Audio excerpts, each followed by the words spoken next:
Lesson 3-2, Solving Quadratic Equations by Graphing, Standard MA 912, AR 3.8. So we're going to explore solving quadratic equations by graphing. Remember that a quadratic equation is an equation that includes a quadratic expression.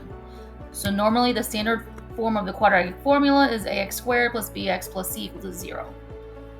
So when we look for solutions, they have a specific name. The solution of an equation is called a root. Normally, we find one method of finding the roots of a quadratic equation is finding the zeros of the related roots. So we find out when f of x is set equal to 0, and we call those the zero values. Normally, these are found by finding the x-intercepts of the graph of the related function. That is where your solutions are. So in example 1, it says it has one real solution. So it says solve 10 minus x squared equal 4x plus 14. So what they want us to do is we're going to rearrange our terms so that one side of the equation is equal to 0. So they moved everything over there, subtracted 10, and they added x squared to their side. So you come x squared plus 4x.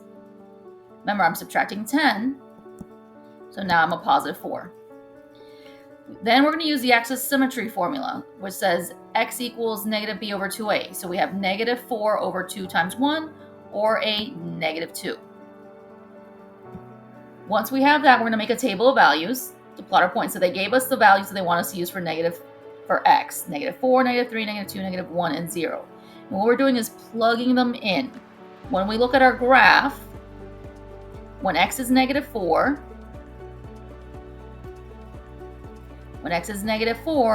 I'm at positive 4. When x is at negative 3, I'm at positive 1. When x is at negative 2, the y value is a 0. There's my x-intercept.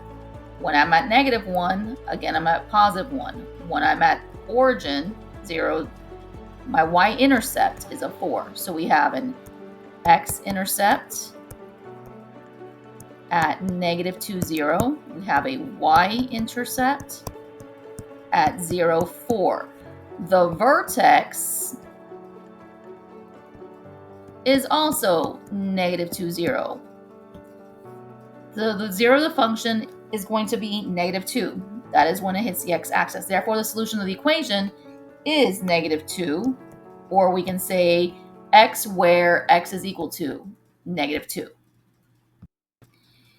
In example 2, there's to be two real solutions. So it says use a quadratic equation to find two real numbers with a sum of 24 and has a product of 143. So it means the two numbers, the first number and plus the second number, has to equal 24, and then the first number times the second number has to produce 143.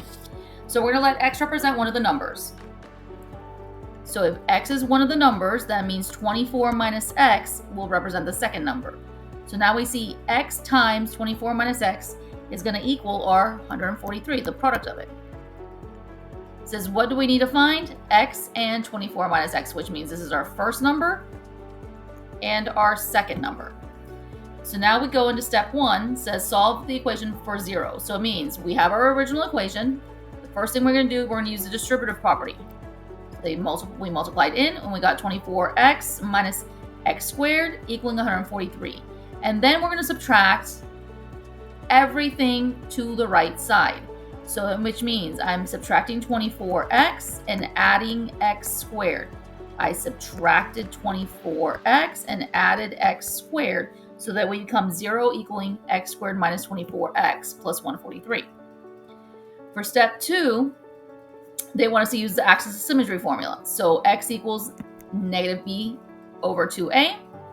We plugged in negative 24 over 2 times 1. So remember, negative makes it positive 24 divided by 2, which gives us a 12. Then we're going to make a table of values and then graph the function. So x is at 14, x at 13, 12, 11, and 10. We are plugging in for those numbers into our original equation. So remember, our original equation said it's now 0 equals x squared minus 24 x plus 143. So we're plugging in, think of it as, instead of 0, it's now y equals. So I'm saying 14 squared minus 24 times 14 plus 143. We would plug this into the calculator, and it's going to tell you that the answer, when x is 14, the y value is 3. And you repeat the same thing with the remaining numbers. So it basically means we're going to plug in a 13. 13 squared minus 24 times 13 plus 143. Use the calculator. It's going to spit out an answer. It's going to tell you that the answer is 0. Again, you're going to repeat it with the next set. So we're going to use 12. So y equals 12 squared minus 24 times 12 plus 143. And when we do the math there with the calculator, it's going to give us -1. We go into the 11, so y equals 11 squared minus 24 times 12 plus 143. Put in the calculator, we end up with a 0 again. And then we do the 10, y equals 10 squared minus 24 times 12 plus 143. And it's going to give us an answer of 3. Notice, so we have repeating y values. We have repeating zeros again for y. And then we have this in the center. So we're going to plot our points. So when x is 14, we are at 3. When x is 13, we're at 0. When x is 12, we're at -1. At 11, we are at 0 again, and then 10 is at 3 again. So we have a small window of a parabola right here in this corner. Then in step 4 says, find the 0 or zeros and determine the solution. Well, the zeros of the function are going to be where it hits the x-axis. Remember, where they hit the x-axis, which are your x-intercepts. So we have 13 and 11. So our functions, zeros are 13 and 11.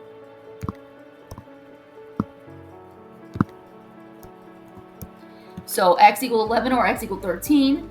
So 24 minus x equals 13. So we take our equation, 24 minus x equals 13, or 24 minus x equals 11. So the two numbers that with a sum of 24 and a product of 143 are 13 and 11. 13 plus 11 is 24. And 13 times 11 gives you 143.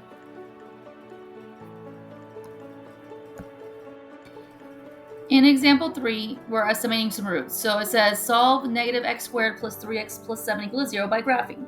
If the exact roots cannot be found, you're going to state the consecutive integers between which the roots are located. So they said find the axis of symmetry, and they did x equals -b over 2a. So we have negative of 3 over 2 times -1, which gives us 3/2. So we're going to take a table of values. They made a table of values for us for like -2, -1, 0, 1, 2, 3, 4, and 5. We are going to use the graph to fill in our chart. So when x is -2, we are in between the -1 and the -4, so we're about a -3. When x is -1, we are above the graph, we're at +3. When x is 0, we are at 7. When x is 1, we're at 9. When x is 2, we're also at 9. When x is 3, we're back at 7. When x is 4, we're down at 3. When x is 5, we're down at -3. So the x-intercepts of the graph indicate that one solution, the x-intercepts of the graph determine that we're one solution between -2 and -1. The other one is going to be between the numbers 4 and 5.